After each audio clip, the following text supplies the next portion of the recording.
Dans le quartier chaud de Faridpour, la tenancière de cette maison close distribue à une jeune employée de l'établissement sa dose de stéroïdes. La jeune fille n'a aucune idée de ce qu'est ce médicament, ni des dégâts qu'il risque de lui causer à moyen terme.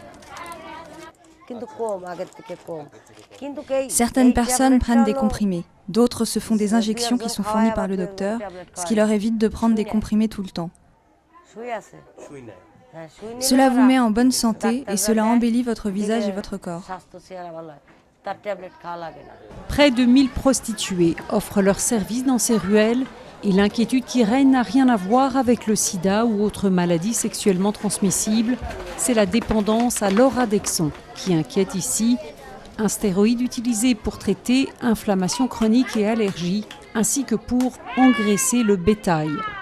On le donne aux jeunes filles pour leur donner l'air plus âgé.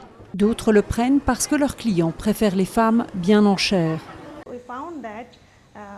Nous avons découvert que près de 90% des prostituées ont recours à ce produit, surtout les plus jeunes, qui ont entre 15 et 30 ans. Elles l'utilisent énormément. D'après les médecins, ce produit a des effets secondaires graves, glaucome, ostéoporose et même arrêt cardiaque. Pourtant, l'oradexon est disponible partout et coûte moins d'$1 les 100 comprimés. Je pense que la première chose à faire, ce serait d'éduquer les clients, mais aussi les commerçants qui vendent ces produits sans ordonnance.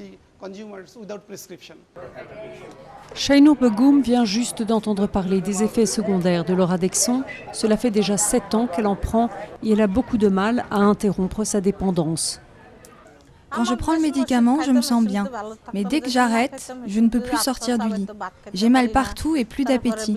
J'ai des crampes dans les bras et les jambes et je me sens faible.